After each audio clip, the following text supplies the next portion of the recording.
nós passamos nas palestras são conhecimentos que vêm do plano espiritual.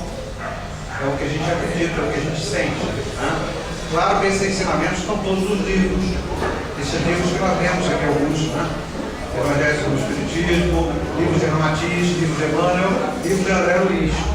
Esses livros são livros oficiais da doutrina espírita. Há quem chame isso de neo-espiritismo. Nomes, né? São coisas, são chavões, né? O novo espiritismo.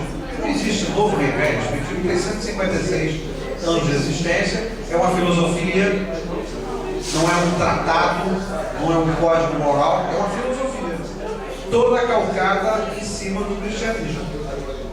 O espiritismo não veio fazer outra coisa senão reafirmar, repetir de uma forma mais pedagógica tudo aquilo que Jesus nos trouxe.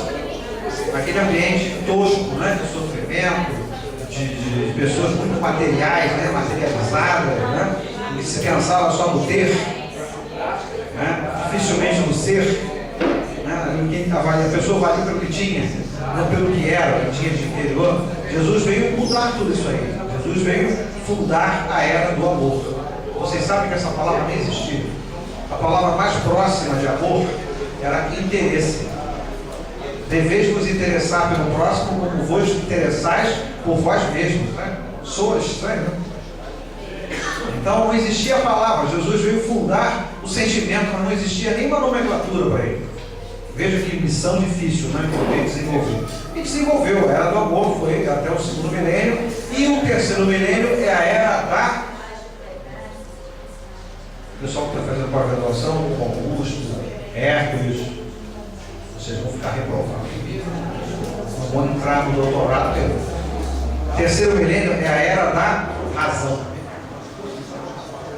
O espiritismo em si mesmo já não tem mais emoção.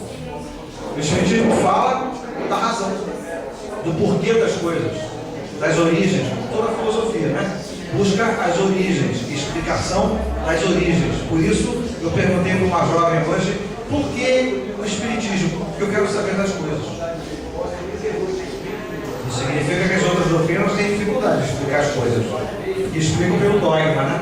Explicam pelos preconceitos. O espiritismo explica claramente, pela verdade, pelo conhecimento, pela luz, né? Jesus disse que nos libertaria da dor e do sofrimento. Então, o Espiritismo vem trazer, ou vem melhorar, vem clarear um pouco mais esse caminho de compreensão da verdade. Tá? E a questão, caso espírita séria, que tenta afastar perturbações que dificultem a compreensão dessa verdade, já que é a verdade que liberta, né? Os obsessores perturbadores que afetam a nossa mente, o nosso coração, dificultam a nossa compreensão dessa verdade. Vocês conhecem, lembram dessa afirmação de Jesus? Conhecerás a verdade e ela te libertará? Quem lembra? Só que ele não fala no libertará. Ele diz, conhecerás a verdade e ela te libertará da dor do sofrimento. Quem é que não está querendo se libertar de alguma dor, de algum sofrimento? Mas todo mundo está. Jesus mostrou o caminho. O caminho não é botar entrega na encruzilhada, não. Nem fazer promessa, é conhecer a verdade. Aí o ortodoxo protestante, o evangélico, vai para assistir o culto. Ele passa a conhecer todas aquelas afirmações. E ele diz que sai salvo. Verdade? Não. Porque Jesus se referia à prática, só que essa palavra conhecer não existia em aramaico, a linguagem que Jesus foi obrigado a falar, porque não tinha outra. Essa palavra conhecer não existia. A palavra que existia mais próxima disso era praticar. Até hoje, quando um camarada é especializado em alguma coisa, mas não foi na faculdade, como é que a gente chama ele? Ele é prático nisso, ele é prático naquilo. Então, naquela época, uma pessoa que sabia era um prático. Então, quando Jesus anunciou esse princípio, ele não falou conhecerás a verdade, ele falou praticarás a verdade e ela te libertará de toda e qualquer dor e todo e qualquer sofrimento. Vejam como é que a gente está próximo da realidade do mestre maior. Apenas estudar um pouquinho a origem dos termos. Foi o que Kardec fez. Kardec foi à Palestina, pesquisou o texto sagrado em aramaico, ele era professor de línguas, estudou aramaico, desenvolveu um dicionário de aramaico, decifrou o aramaico e escreveu o Evangelho segundo o Espiritismo. mais é do que o próprio Evangelho, só que não tem achismos, não tem conclusões, apenas a verdade cristalina. Quem conhece esse livro? Evangelho segundo o Espiritismo. Não é uma interpretação espírita do Evangelho de Jesus, não é, que a verdade não foi feita para ser interpretada. Porque essa é a minha interpretação da verdade. Eu li isso aí, essa é a minha interpretação, uma ova. A verdade foi trazida por Jesus para ser entendida e praticada, não foi para ser interpretada. Amará o teu próximo como a ti mesmo. Ponto. Tem interpretação nisso? Amar o teu próximo como a ti mesmo. Ponto. Não tem como interpretar isso. Amar a Deus de todas as tuas forças, de todo o teu corpo, de todo o teu coração, de todo o teu entendimento. Tem alguma coisa para interpretar aí? E é o teu próximo como a ti mesmo. Aí a gente pergunta, eu me amo? Eu me amo a mim mesmo? Quem se ama a si mesmo? Eu acho que não, mano. Não, a mim eu acho que eu não me amo, porque eu comi linguiça hoje. Sabia que você Eu gosto o riso dos sofredores. Eu sei que isso é um veneno para mim. Eu comi, por quê? Eu me deixei levar pela gula. Então eu não me amo tanto quanto eu gostaria de me amar. Então é bem provável que eu não esteja conseguindo amar o meu próximo como eu gostaria de amar. Eu acho que eu sou uma pessoa muito amorosa para com o próximo. Não sou tanto como deveria, porque eu não me amo ainda o suficiente. Então, uma pessoa que não se ama completamente jamais conseguirá amar completamente o seu próximo. Então, não estará realmente atendendo como deveria a segunda máxima do Cristo. O Espiritismo veio reafirmar essas verdades, não interpretar, reafirmar, porque o pessoal nas igrejas não entra no cerne. Mas o meu próximo pode ir mesmo. Então a gente tem que dividir com o próximo, tudo que a gente tem. Não sei, de repente a gente vai ter que dar ao próximo alguma coisa. Ou a gente vai ter que fazer alguma coisa acontecer que a gente não tem, mas que o outro precisa mais que nós. É amar o teu próximo como a ti mesmo. Ponto. É radical, não tem que interpretar. Deve ser praticado. Se você quiser parar de sofrer, começa a amar o teu próximo como a ti mesmo, ao teu Deus, sobre todas as coisas. Então o Espiritismo vem repetir os verdadeiros xarope. A gente fala isso em todas as palestras. Tem gente que esquece. Os nossos ídolos. Estamos juntos? Então, nas duas últimas palestras, a gente falou sobre afecções mentais e neurológicas ou cerebrais, lembra? Algumas perguntas surgiram. Peraí, mas depressão então É um processo cerebral. O que vocês acham? Depressão é um processo cerebral. Lembra que eu cheguei perto de um paciente, de um colega aqui? Eu gerei uma depressão nele. Foi depressão? Foi depressão. Não, pânico. Eu quase gerei pânico. Vê como é que ele fica. Olha os olhos dele. Os olhos de uma pessoa em pânico. Não, a Lili.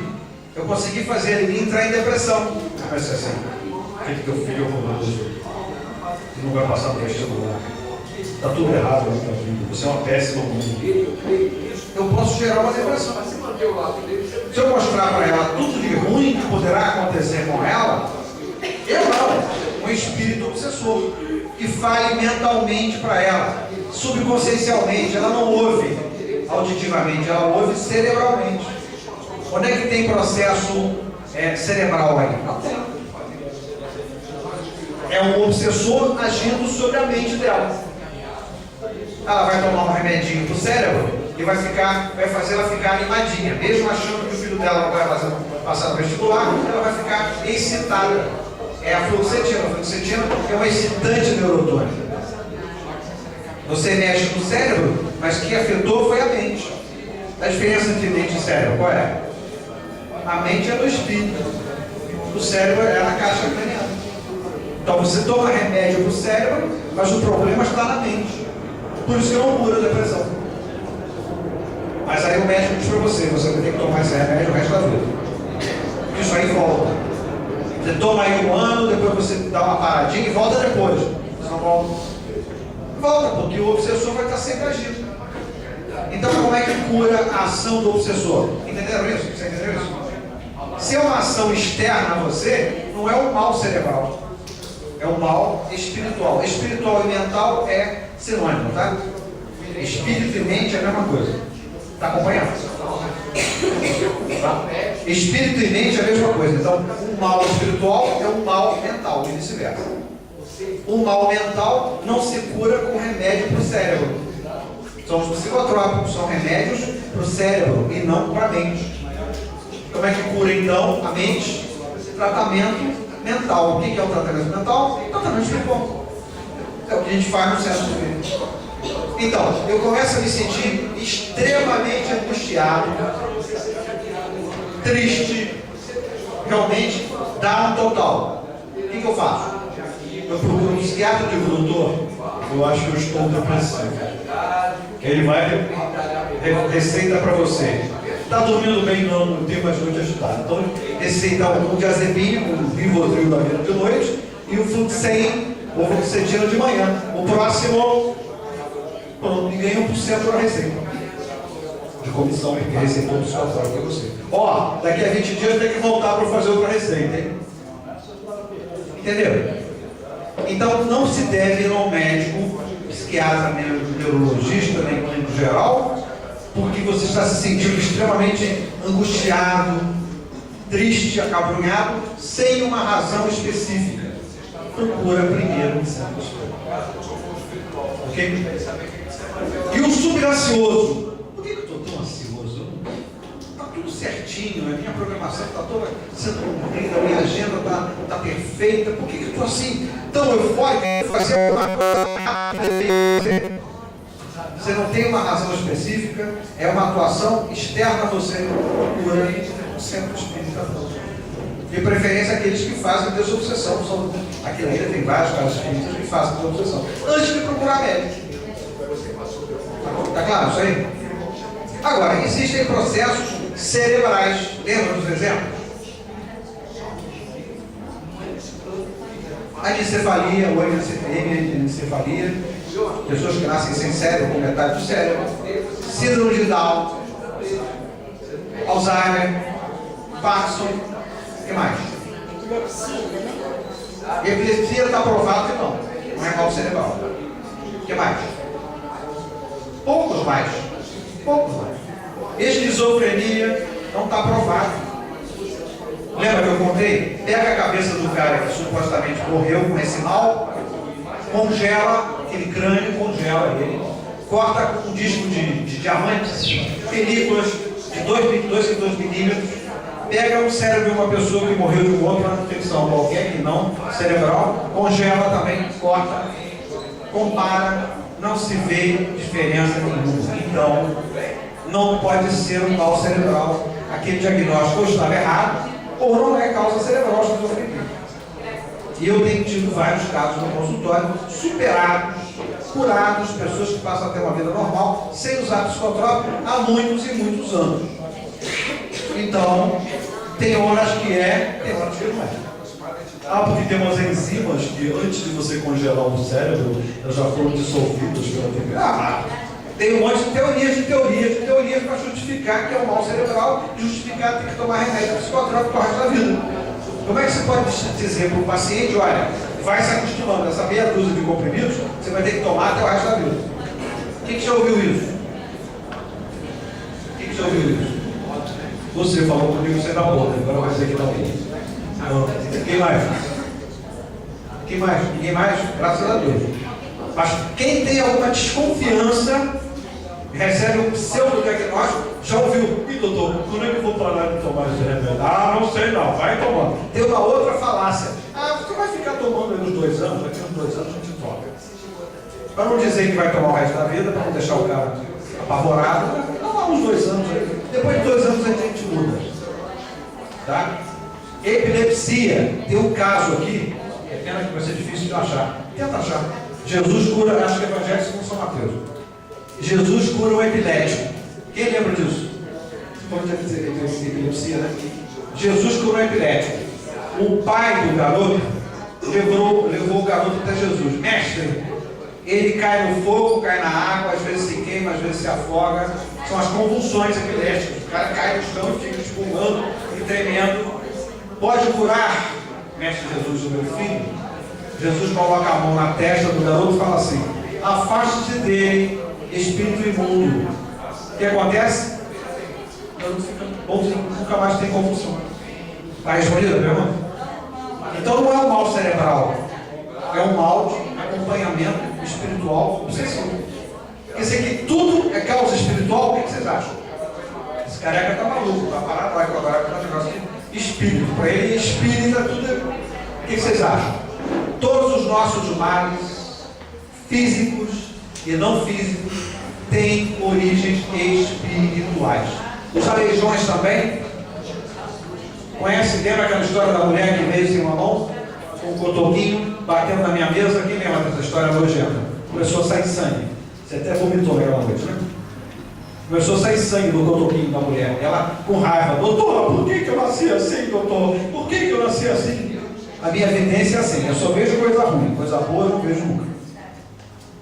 Eu estou falando, para de falar bobagem, que eu vejo coisas boas. Mas na hora que eu estou tratando ali, atendendo vocês, eu vejo as coisas ruins, para chamar a atenção, né? Eu comecei a olhar para aquela mão: essa mulher vai quebrar a minha mesa, toda cheia de sangue, pingando, aquele cotoquinho sangrando, e ela com raiva, batendo com aquele cotoco desse tamanho, a mulher, menor que a minha mulher. Já viu a mulher menor que a minha mulher? Um tamanho físico. Mas uma força com aquele cotoquinho, pá, pá. Eu olhei para ela: meu Deus, o que eu faço? Vai sangrar tudo aqui. O que eu faço? Ismael, me ajuda. Eu vi na mesma hora, naquele cotoquinho, uma mão enorme, segurando uma machadinha. Que machadinha linda, Cristina. Parecia uma bijuteria. Desse tamanho de aço, prata, sei o quê. Na mão dela. Não era uma mão feminina, era uma mão masculina grande, com uma machada na mão. E aquela voz do Ismael assim. Ela cortava mãos, e pés, e pernas. E saboreava isso. Era um algoz, né? Um carrasco, antigamente era comum, pessoas que roubavam, cortavam o dedo, depois cortavam a mão, depois cortavam a perna, e ia cortando, deu ela tomou vergonha, para de roubar. E ela fazia, ela era um homem forte, não, né? Por isso eu tenho medo das baixinhas, inclusive da minha mulher, porque os baixinhos são aqueles grandes que vieram lá em corpos menores para ficar um pouco mais controlados, né? Eu me incluo também, pessoas. Agora, pessoas altas como você são pessoas maravilhosas, bondosíssimas, né? Para pessoas baixinhas como eu. Mas então, ela era um carrasco monstruoso e cortava a mão. Eu falei: minha senhora, para de bater com esse produto na minha mesa. Olha o que a senhora está fazendo. Se machucando, sujando a mão. Não, sou desculpa. Mas olha, se a senhora quiser acreditar em mim, a senhora cortava a mão dos outros. E não era só a mão, a senhora cortava os braços, às vezes, e as pernas. Olha, a senhora tem braços e pernas. Ela regalou o olho assim. Então foi isso. Eu era um carrasco, né? Era um carrasco. Essa é a conclusão, que era um carrasco, foi dela. Vê que aquilo já estava no inconsciente dela, né? Eu só dei um empurrãozinho. Quer dizer, o Espiritismo vem mostrar as causas do sofrimento, mesmo os aleijões. A pessoa nasce sem uma perna, por que será, hein? A gente não passa pelo mal que fez passar? Será que ele tirou a perna de alguém? A gente passa sempre por um pouco daquilo que a gente fez passar, só um pouco. De repente, quantas pernas ele deve ter tirado? Como aqueles que morreram lá em Santa Maria. Eram todos oficiais alemães de campos de concentração. Eles morreram asfixiados uma vez só ali, com o mesmo gás que eles asfixiaram crianças e jovens na Alemanha. Auschwitz. No mesmo dia em que fazia quase 90 anos de libertação lá, de abertura do campo de Auschwitz. Quer dizer, eles morreram uma vez só asfixiados. Quantos eles mataram asfixiados? Milhares. Então a gente passa por um pouco daquilo que fez passar. Então, a causa dos nossos males é sempre espiritual. Estão juntos? Se não estão, repito de novo quantos exemplos. Há uma dor no joelho também, porque o senhor sabe, isso é tudo perguntinha que saiu aqui, né? Nos nossos 16 anos aqui, essa perguntinha saiu. O tio de bonézinho. Quer dizer que a dor no meu joelho, o senhor sabe que eu tropecei num buraco que estava na minha calçada? Bati com o joelho no chão, aí levantou aquele joelho, todo sangrando. Isso também é causa espiritual? É nessa hora assim, eu conto até 10 e peço para o Ismael me ajuda, eu não tenho resposta para ele. Ou então não tem aquela resposta que eu gostaria de ter. Ele falou assim, pergunta para ele onde é que estavam os olhos dele quando ele tropeçou no buraco. Eu perguntei, e os teus olhos estavam olhando para onde? Quando você não viu um buraco na tua frente. E os teus olhos são controlados por quem? Pela minha alma, né? Então, a causa é espiritual. Toda e qualquer afecção física ou não física é causa espiritual, ou influências externas ou influências nossas mesmas, nossos próprios excessos. Estamos juntos? Em perguntinhas? Bom, o que é mediunidade, pessoal? Achou?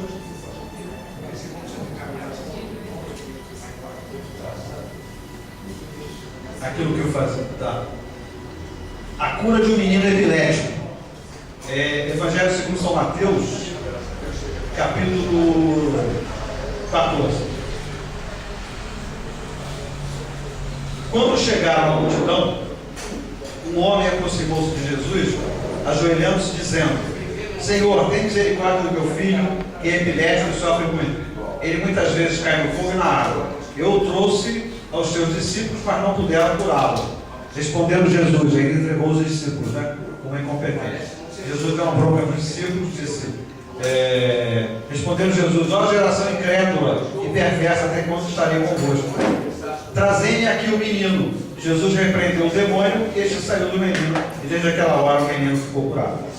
Então veja, há 2.013 anos atrás já tinha cura de epilepsia. E o pessoal continua tomando Minotal. De alta miligramagem, muda só o nome, mas o remédio é o mesmo. Jesus já curava o século zero, já curava a epilepsia. E qualquer criança que tenha um pouquinho de digitimia cerebral é tratado como epilético não convulsivo. Então tem que tomar remedinho desde criancinha, só que ele vai ficando. Você está aqui, ele está olhando para lá.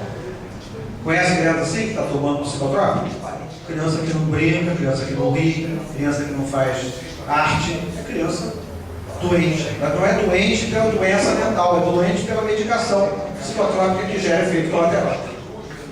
Estamos juntos? O que é mediunidade? Hércules. Ele não sabe. Augustus. O que é mediunidade? Ele até esqueceu nada. Fala, Augusto.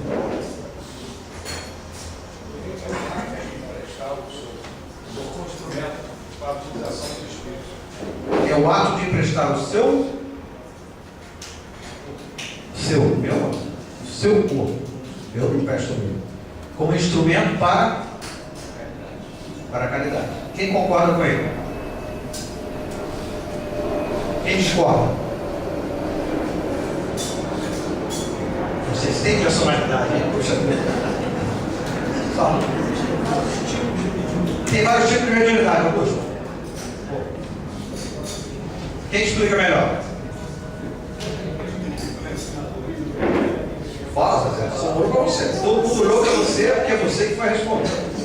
É a sensibilidade que algumas pessoas já nascem com ela, outras adquirem através de estudos, através de um treinamento, para você poder captar coisas que as mentes mais fechadas não conseguem captar. Você abrir sua mente para poder captar coisas que estão em outra dimensão. Você não está errado, mas isso seria a mediunidade desenvolvida. Agora, nós todos, Kardec provou, depois que ele fez aquelas reuniões com as 100 mesinhas, colocou as duas perguntas, ele botou 3 pessoas para tomar conta de cada uma das 100 mesinhas. No fim, ele tinha 300 médiuns, completamente desequilibrados, ficando loucos. Quem já sentiu desequilibrado aí que falavam que era mediunidade e tinha que botar roupa? Quem? 2, 3, 4, 5, 6, 7, 8. Augusto levantou a mão, mas fez assim. Você também? 9. O Hércules também. O Hércules levantou as 2 mãos. Não, você pensou, eu leio o teu pensamento. minha mediunidade de pensador. Então, mediunidade é uma capacidade que é distribuída pelos seres humanos, todos os seres humanos são médiums, são sensíveis, como você falou, a influências externas. Por que Deus deixou ou fez que isso acontecesse? Por quê? Porque é uma forma, uma vez desenvolvendo, quer dizer, uma vez entendendo o que tu tem, né? Que tem gente que acha que o garotinho não, né? O garotinho é maluco porque ele vê coisas, ele vê a vovó que desencarnou, ele fica sabendo que o vovô também já está mais para lá do que para cá, e fica avisando a mamãe e o vovô falando toda hora que o vovô encontrar com a vovó. Alguém falou no meu ouvido, você está ouvindo voz, aí leva ele no psiquiatra infantil, dizem que ele está com hebefrenia. Sabe o que é hebefrenia? É uma pré-esquizofrenia, tipo pré-enfisema, tem pré-esquizofrenia também. Então, qualquer criança pode ser esquizofrênica agora. Conclusão médica, não está no catálogo de internacional de doenças e sintomas, mas os médicos já estão dizendo isso. O teu filho está com pré-esquizofrenia. Imagina, você vem com o teu filho pela mãozinha, com 4 aninhos, ele é um pré-esquizofrênico, porque ele ouve vozes. Quem que ouvia a voz quando era criança aí? Sempre você. Aí dizem que a gente é esquizofrênico porque a gente vê vozes. Ouve vozes, vê vultos. Isso nada mais é do que mediunidade. Deve-se ficar esperando no tempo e no espaço que a mediunidade desenvolva? Melhor que não. Melhor que você procure um local que você confie, né? Um local onde você se sinta acolhido, né? É importante você chegar no local e se sentir acolhido nesse local. Se você se sente acolhido, porque a vibração sua bateu com a vibração do local. E aí você desenvolve a tua sensibilidade e aprende a controlá-la. Então você vai ver quando você quiser, você vai ouvir quando você quiser, você vai falar quando você quiser, você vai fotografar quando você quiser. Não foge à tua vontade. O teu livre-arbítrio é soberano. O cara que bobeou e incorporou é um morto-vivo. Ele está sempre incorporado, trepado de alguém em cima dele. É o cavalo, né? Chama no terreiro cavalo. A entidade pega quando quiser. Quando você quer um cavalo, você monta no cavalo quando você quer, não quando o cavalo quer. Isso não é médium, é cavalo. Quem já foi cavalo aqui? Eu fui com muita honra. Aí depois eu despertei para a realidade e deixei de ser cavalo. De vez em quando, no dia dos pretos velhos, eu e mais uns 2 ou 3 colegas aí, que trabalhamos inclusive no Tupiara, que é um centro urbano de alto nível, a gente se deixa meio que cavalgar pelos pretinhos velhos. Eles são tão evoluídos que a gente não sente o peso deles sobre nós. A gente sente um abraço. São espíritos de luz. Mas aqueles que continuam sendo cavalos, eles são tomados a qualquer hora. Aqueles que desenvolvem mediunidade filosófica, mediunidade em centro espírita, eles ligam e desligam quando querem. É o famoso on-off mediúnico. A gente liga e desliga quando quer. E quando a gente quer as nossas faculdades mediúnicas agindo, sempre que houver possibilidade de ajudar o irmão. Como o Augusto falou, quer dizer, a mediunidade veio para nos facilitar a tarefa de caridade. Caridade porque a gente é bonzinho? A gente deve fazer caridade porque a gente tem que demonstrar que é bonzinho? A gente deve fazer caridade para resgatar dívidas. Tá? Você mede. Então, uma das fases de evolução mediúnica é a gente ser taxado de maluco. No meu tempo, não existia esse nome de esquizofrenia, nem bipolaridade. Então, o que existia mesmo para mim era maluco. Então, o médico falou: seu galo, meu pai, né? Esse garoto aí tem umas coisas estranhas dele. Eu fiz exame de glia, né? Eletroencefalograma, sofisticado na época era sofisticado, né? Mas ele tem umas coisas aí que eu não consegui descobrir não. Vai tomando esse remedinho aí, vai mantendo ele mais calmo. Mas eu acho que ele tem uma tendência à pré-demência. Pré-demente. Eu devia ter uns 15 anos. Eu conversava com o meu avô. Ele contava histórias dele de Portugal. Eu ia conferir com a minha avó. Está certo. Como tu sabes disso? Se você contou isso para mim, como é que tu sabes disso? Tu não tinha idade para saber as tuas coisas? Tu não ia nem entender o que ele falava? Como é que tu sabes disso hoje? Com essa idade, o avô já tinha morrido há muito tempo. Como é que eu continuava recebendo informações dele? Eu vim depositado na janela. E aí, Toninho, tu não largas essa bicicleta? Conversava comigo, contava coisas dele. A Madalena, a mãe dele em Portugal, a minha mãe, a sua bisavó, a Madalena, ela faz isso, faz aquilo, e eu contava a minha avó: vovó, a senhora conheceu a mãe do vovô? Conheci. Mas como é que tu sabes que o nome dela é Madalena? Eu nem me lembrava mais. O vovô acabou de falar para mim. Aí regimentou-se na família vozes que diziam que eu estava apenas fantasiar com a verdade que ninguém sabia, só eu, só a minha avó. Ou então ele estava com quadro de demência. Foi um médico, eu acertei. Ele tem uma tendência à demência. Demência precoce, com aquela idade. Então, ou a gente estava, na época, era demente, agora é bipolar. Ou esquizofrênico. Ou então pré-esquizofrênico. Ou então, lembra a minha paciente? Plural. Ela é plural. Ela não é monopolar nem bipolar, ela é plural. Recebeu um diagnóstico. Eu saí procurando no catálogo lá, médico não tem esse diagnóstico, já inventaram. O cara que ele deve ser bipolar, é um ansioso, depressivo, violento e demente, que deve ser plural. Tem vários diagnósticos no sono. Estava tomando 6 comprimidos, começou o tratamento, só está tomando floral só. E está feliz da vida. Meu marido já veio tomar satisfação. Por que o senhor mandou tirar os remédios da minha mulher? Não, mandei nada. Ela falou que ia tirar porque estava sentindo muito bem.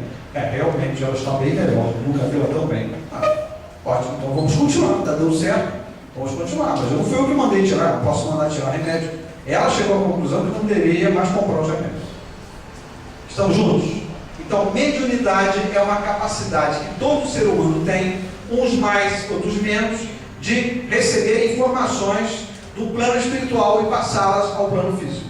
Essas informações, como disse o colega, podem vir por incorporação, por capacidade de exposição oral, por doutrinação de espíritos, por imposição de mãos.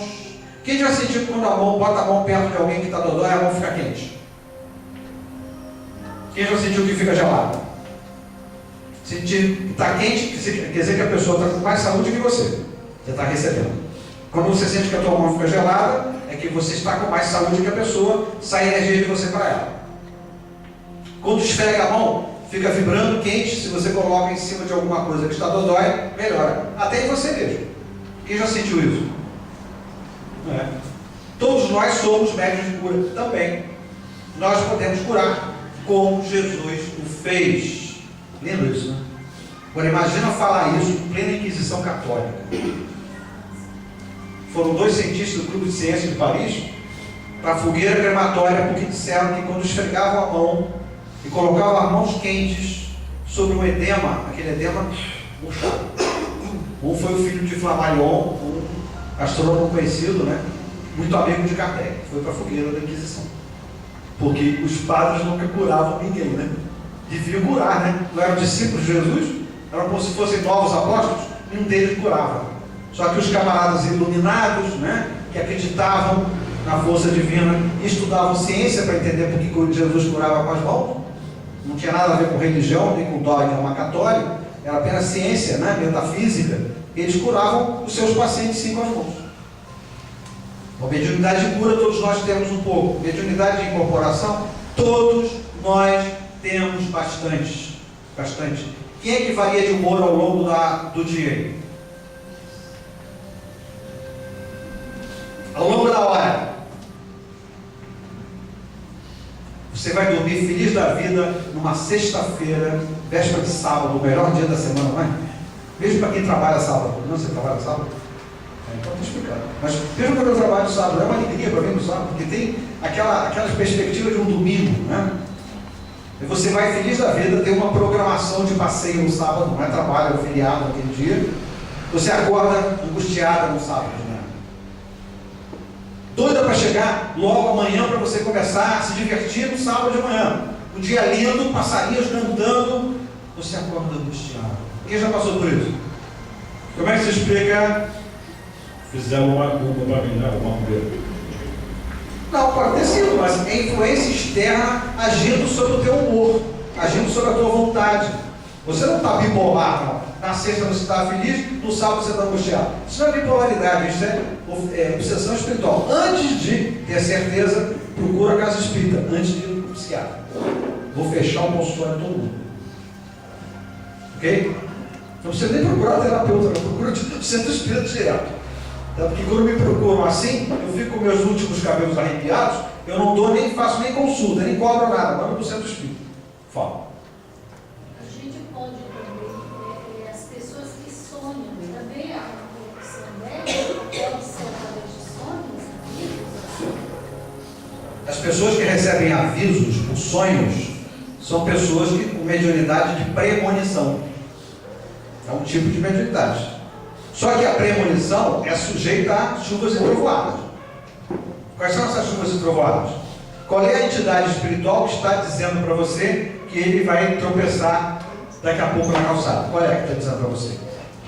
Pode ser uma entidade positiva, amigo de vocês, para ele redobrar a atenção, o olho dele está muito bom, não usa óculos, não é? Ou então pode ser um galhofeiro que quer fazer vocês ficarem nervosos e preocupados. Como é que você vai saber a origem dessa premonição? Por isso que eu digo, premonição não foi feita para ser contada. Se eu pudesse, eu criaria uma portaria de lei aí, proibindo gente que faz premonição contar as premonições para os outros. Tem gente presa e processada por causa disso.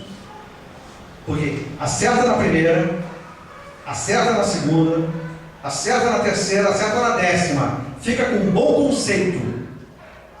Aí todo mundo passa a acreditar. Erra na 11ª e vai para a cadeia. Quem é que produz, quem que arquiteta esse sinistro? Espírito obsessor. São espertos, são inteligentes. Querem destruir a pessoa, então coloca um monte de coisas certas para ela ganhar credibilidade. Quando a coisa fica muito importante, se ela errar, ela vai para a cadeia, então ela erra. Ela não sabe a fonte, de onde vem a informação. É difícil de identificar a fonte. Ah, tá bom, a gente sente, numa casa espírita, a gente sente vibrações positivas do mentor aqui do meu lado, falando um monte de coisas que eu não sei. Vou passar para vocês e aprender junto com vocês. Eu sinto a vibração positiva. Mas fora daqui, eu não me meto a falar nada, não. Fora da casa espírita, fora do meu consultório, depois que eu faço a minha ligação e peço ajuda ao meu mentor, eu não dou palpitar com a vida de ninguém, não. Eu não sou bobo, eu não sou perfeito. Tão passível de ser obsediado quanto qualquer um. Agora, dentro de uma corrente de proteção, que eu acredito que faz trabalhos positivos, tá bom. Eu estou mais ou menos filtrado, as informações são filtradas. Agora, fora daqui não. Dá conceito pelo telefone, dá orientações pelo telefone, não.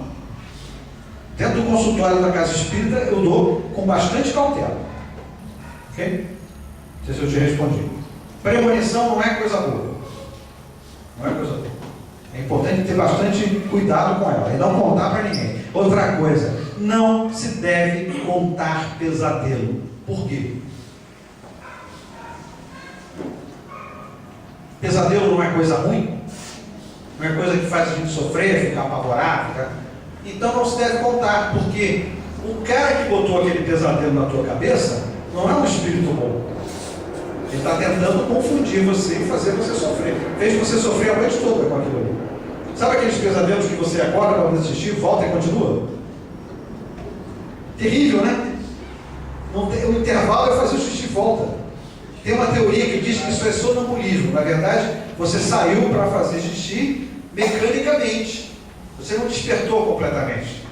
Mas eu fico lembrando, para garantir que não é isso, eu lembro que não acendi a luz, depois eu lembro que acendi a luz. Eu lembro que vestido vasculante, o sonâmbulo não lembra dessas coisas. Então não é sonâmbulo não, o obsessor está do lado, você levanta e tira o plug. Você deita de novo e bota o plug novamente. Continua o mesmo filme. De onde parou. Como se fosse o halt do CD player. Você dá um halt, vai lá, volta, play novamente. Quer dizer, então, se foi para fazer você sofrer, e foi, não foi obra divina, não foi obra boa. Se você contar, como ele não consegue ler o teu pensamento, ele sequer consegue entender se você sonhou ou não. Se você conta, dá pulinho de alegria, viu só? Deu certo, viu só? Olha como é que ele está contando, apavorado, e está apavorando todo mundo na família. É sempre um pesadelo que alguém morre, alguém ficou doente. Isso é para consternar a família toda. Então, não se deve contar pesadelo. Mandei para minha mãe, principalmente para a senhora sua mãe, coitada. Para minha mãe, para o meu marido, não se deve. Embute. E começa a fazer aquela oração antes de dormir, ó. Aquela e aquela ali. Antes de pegar o sono. Bom, então a mediunidade veio para nos ajudar a resgatar as nossas dívidas através de um trabalho de caridade para com o próximo, orientado pelo plano espiritual, certo? O que vocês me dizem dos grandes médiuns? Quem são os grandes médiuns? Aquele cara que é vidente, é claro-audiente, ele faz terapia por imposição de mãos, ele incorpora em doutrina, ele dá palestra, ele psicografa. Esse camarada é o cara, né? É o cara? É o cara bom, né? É um grande médium, Augusto. Vai dormir agora na palestra? Não lembra de mais nada. Não vai dormir na palestra. Quem é esse cara? É um grande médium, né? O que vocês acham? Deve ser um grande cara. Não, ele é um grande endividado. Ele tem um karma de toneladas. Por isso ele recebeu vários dotes mediúnicos. Quanto mais necessitado de resgate é o infeliz, mais dotes mediúnicos ele recebe. E Deus é generoso para com aqueles que precisam mais. Tem os caras que dizem, eu não sinto nada, eu não vejo nada. Eu não sinto nada, eu não vejo nada. Então a minha mediunidade não tem mediunidade. Quem é esse cara? Um cara ruim, um cara materialista, um cara que não tem sensibilidade nenhuma com a caridade. Quem é esse cara? É um cara bem melhor que o outro, que tem um monte de dotes mediúnicos. Não vão fazer comparação com o Chico Xavier, não, né? Porque a mediunidade do Chico Xavier não é igual à nossa. Nossa mediunidade chama-se mediunidade de prova. Essa nossa mediunidade, todos os 7 bilhões de seres humanos, é a mediunidade para a gente resgatar as nossas dívidas. A mediunidade do Chico não é mediunidade natural. Esses dotes, ele não ganhou por empréstimo de Deus. Ele desenvolveu por qualidades morais. Estamos juntos? Então não se compara a nossa mediunidade com a mediunidade do Chico. Todas as mediunidades ele tinha, mas ele é o cara. Nós temos 4 mil anos de evolução, ele tem 8. Talvez até mais. Então, quanto mais sensibilidade mediúnica a pessoa tem, mais endividada ela é. Ele veio com aqueles dotes, fazendo bom uso deles. Quem sabe, quando ele morrer nessa encarnação, ele não vai para o planeta intruso. Quem sabe ele volta na próxima encarnação aqui para a Terra mesmo. Estamos juntos? Visões são deturpadas, né? Poxa, um grande médium, um grande psicógrafo, um grande vidente. Normalmente ele é mais endividado que os outros. Tá? O andor de karma dele é mais pesado que os outros. Estamos juntos? Fazer uma leiturinha.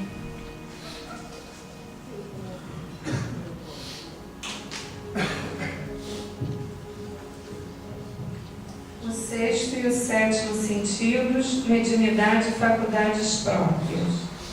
1. A mediunidade é canal intermediário entre os espíritos e a terra. O médium transmite o que lhe é dito por um ou mais espíritos. As faculdades próprias de vidência, clarividência, clareaudiência, psicometria, cura, doutrinação, magnetismo, radiestesia, quando desenvolvidas, permitem ao sensitivo ou médium fazer coisas extraordinárias, independentes de espíritos ou guias. 2. O desenvolvimento e educação mediúnicos devem ser precedidos do estudo e do conhecimento espiritual, sem o que vê e participa sem entender. A cultura e a educação mediúnicas são as bases do sucesso na mediunidade. 3. O 6º sentido é a sensibilidade psíquica geral que permite ver, ouvir e sentir além dos sentidos materiais. São a intuição e a premonição. É algo que existe em toda a criação. Em algumas pessoas e espécies está ativo e desenvolvido. Em outras está atrofiado ou em desenvolvimento. É a mediunidade. 4. O 7º sentido é a telepatia ou a sensibilidade mental de captação e emissão de pensamentos. 5. O desenvolvimento mediúnico na Ramatiz e aqui no Nesse só é permitido após o tratamento. 6. Os médiuns desenvolvidos fora da CIR e do Nesse passarão pela adaptação ao sistema destes, também após o tratamento geral. Vocês sabem que a mulher é especializada em sexto sentido, né? Não é? A Matiz fala que o dia que o homem começar a valorizar e respeitar a intuição da sua mulher, ele vai ser um homem mais vencedor. Quem que respeita a intuição da sua mulher aí? Mas por que essa intuição é sempre que não vai dar certo? Ó, não sei, não vai me perguntar porque eu não sei de onde é que está vindo essa ideia, mas eu acho que isso não vai dar certo. É assim sempre. Dificilmente, ó, tá aí, essa ideia eu gostei. Não sei como é que eu sei disso, mas eu sei que vai dar certo. Por que será que elas nunca fazem o lado positivo? Sabe por que elas não fazem o lado positivo? Elas têm medo de se ferrar, porque elas não têm muita fé com esse sexto sentido.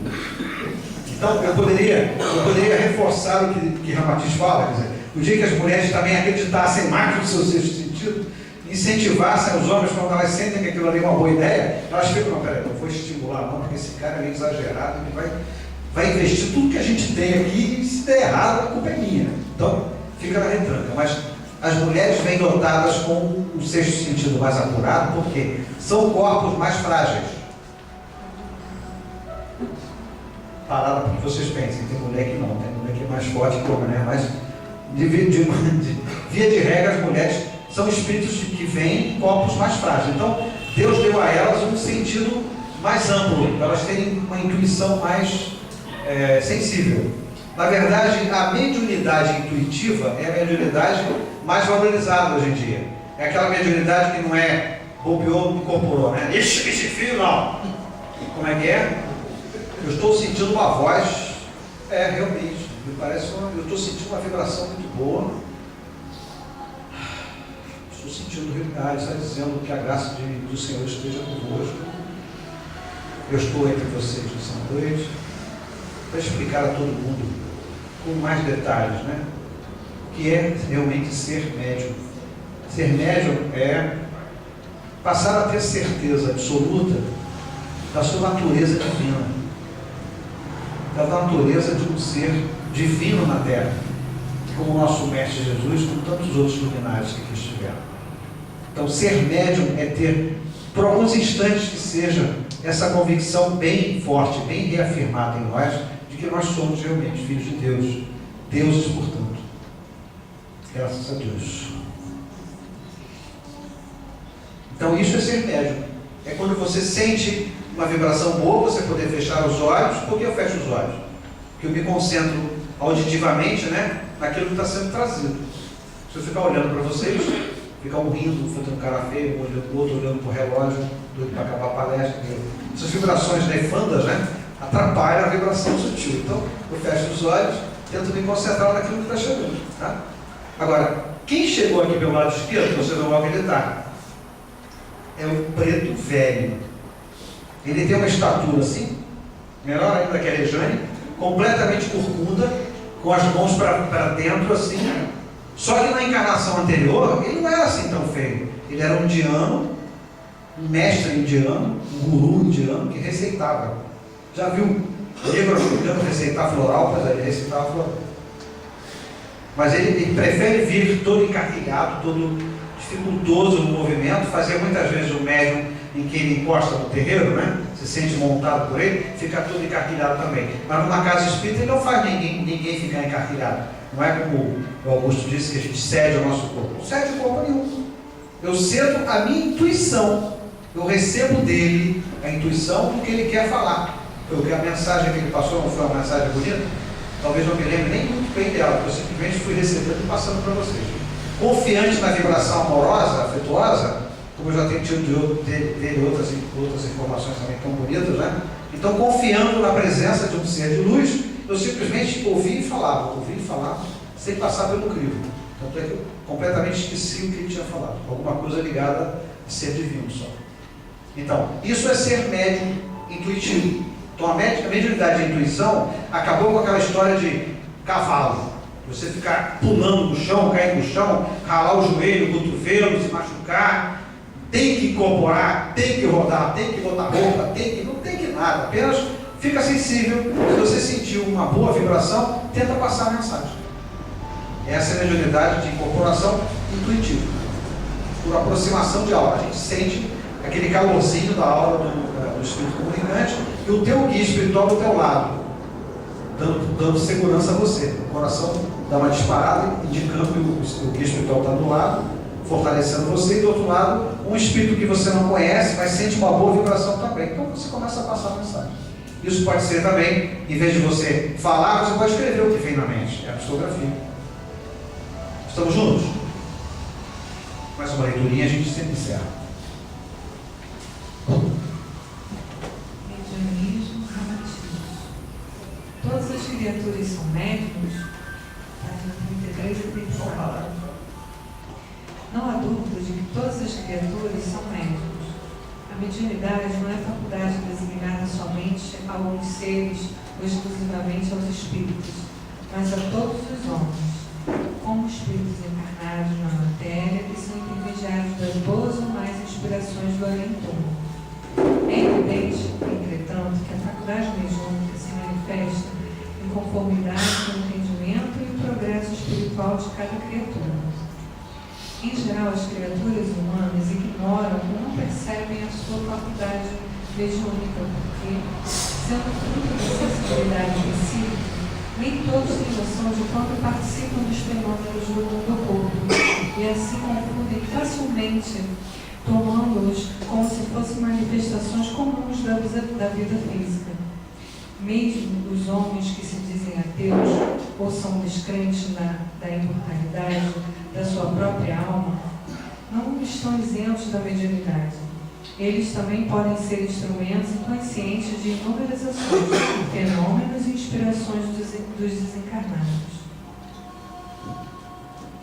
Essa psicografia que eu recebi de um jovem que desencarnou com overdose. Eu gostaria de vos dizer algo. Essas mensagens são transmitidas para nós para a gente entregue aos familiares. Essa mensagem vai ali para aquela prancheta que a gente bota ali, para o familiar se encontrar, né? Que era a casa encontrar, levar para si. Eu gostaria de vos dizer algo. O alívio que se sente ao ser ouvido pelo familiar é muito grande, pois no caso essa mensagem chegar ao familiar, ele sente que está sendo ouvido, né, pelo familiar.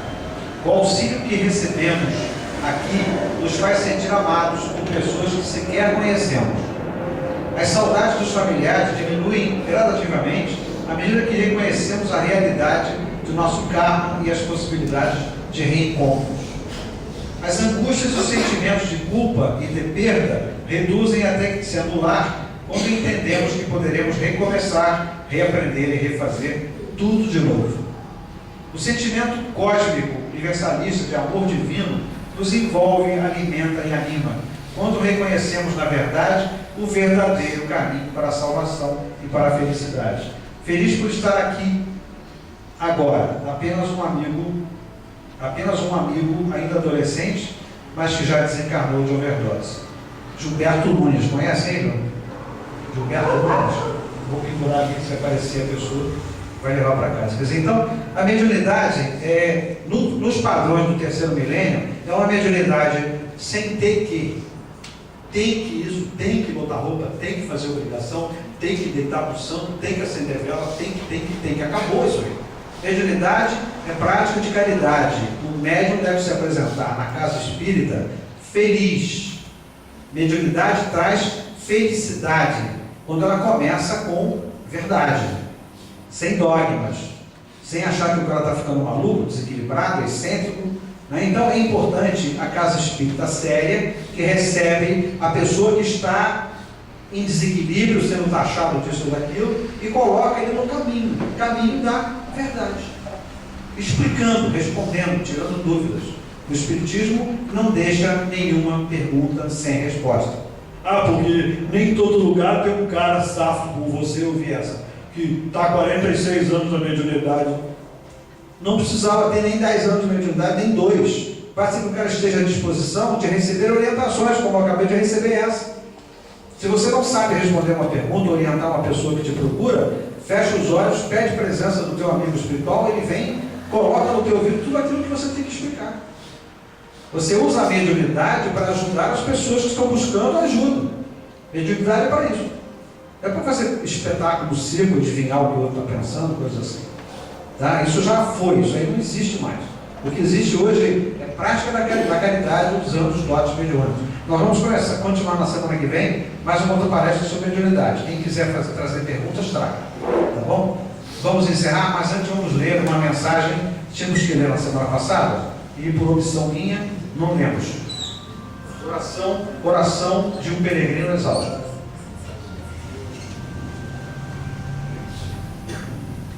Senhor, eu ando assustado.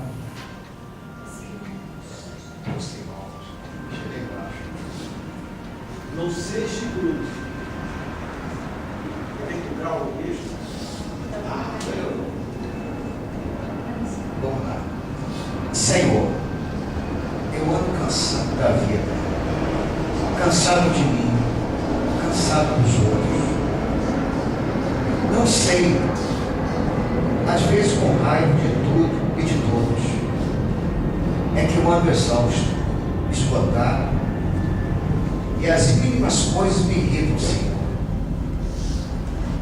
De repente me dá vontade de largar tudo. Meu ideal, meu amor, meus compromissos. Largar e fugir da vida.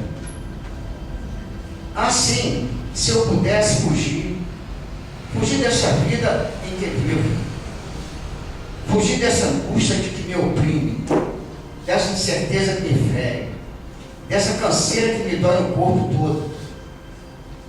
Contudo, sei que é preciso viver, que é preciso continuar lutando, que é preciso caminhar e dizer ao meu sim. Mas como, Senhor, se as forças me faltam, se ninguém me compreende, se estou só?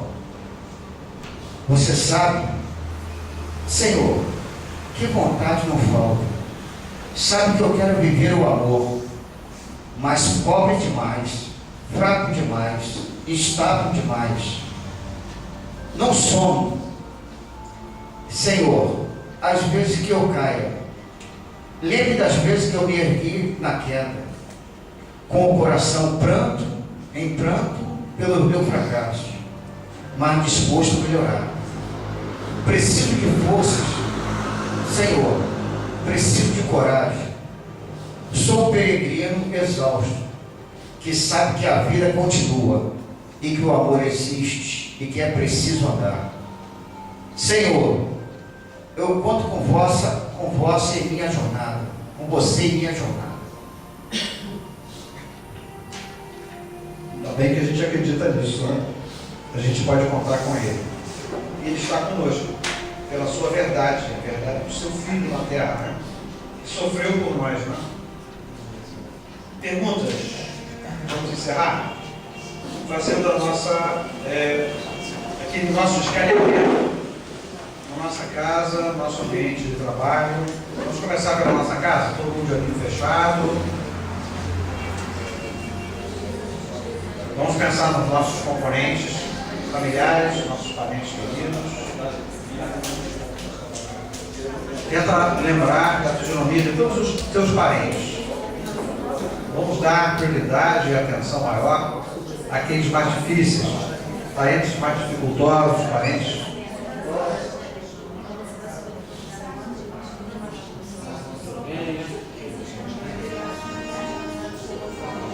Procure imaginá-los envoltos naquela luz, na nossa luz divina. Procure imaginá-los bem, de bem com a vida, de bem com você. Amigos mentores da casa, como sempre imploramos, possamos recolher desse local pessoas, relacionamentos, hoje, possamos recolher o plano.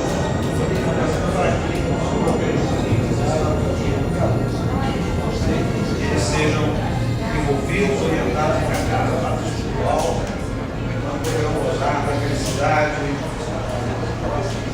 da convivência com os seus. Respirem profundamente.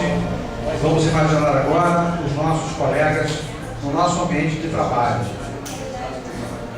Aqueles que trabalham só em casa, sempre em casa. Pensem no seu cantinho de trabalho, no local onde eles ficam trabalhando.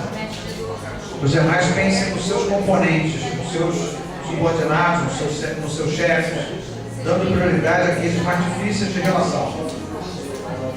Aqui estamos mais uma vez, Mestre Jesus, pedindo aos seus mensageiros, mentores da casa, que tragam até nós todo e qualquer irmãozinho desencarnado que esteja por lá, necessitado de ajuda, que eles sejam envolvidos nesse momento, encaminhados à pátria espiritual. Vão em paz, irmãos. Graças a Deus. Vamos limpar agora, mentalmente, as circunvizinhanças da sua casa, sua vizinhança, aqueles vizinhos de trás, do lado, da frente, tanto em apartamentos como em casas. Pensem neles. Imagine a sua fisionomia radiante, naquela luz que você envolve sempre as pessoas, a sua luz divina, que esses irmãos sejam envolvidos e trazidos até aqui para receberem orientações e encaminhamentos ao plano espiritual.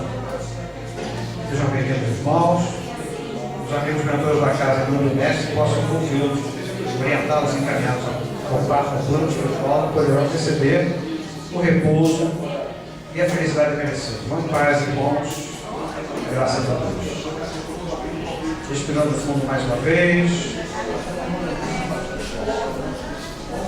Vamos agora agradecer. Não, vamos antes beneficiar um irmão ou uma irmã que nós saibamos estejam em sofrimento. Escolha aqueles que vocês sabem estejam mais sofridos, principalmente aqueles irmãos em leite de dor. Eles possam ser iluminados também. Imaginem esses irmãos escolhidos por vocês, por cada um, tá? Um de cada vez. Eles possam ser envolvidos nesse momento. Com a sua luz divina, beneficiados igualmente, amenizadas as suas dores. Ajuda o Senhor, abençoa todos eles, Mestre Jesus. Eu acho que sois o supremo cura do corpo e da mente. Possa beneficiar esses irmãos que estão sendo mentalizados.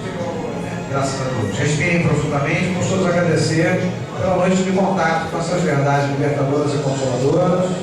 Mestre Jesus, aqui estamos, humildes servidores, primeiramente médios da casa, agradecidos pela oportunidade que hoje foi concedida nessa noite, de mais uma parte da verdade libertadora e consoladora ser aberta a público. Ajuda-nos, Senhor, a continuar na tarefa. Beneficia todos nós.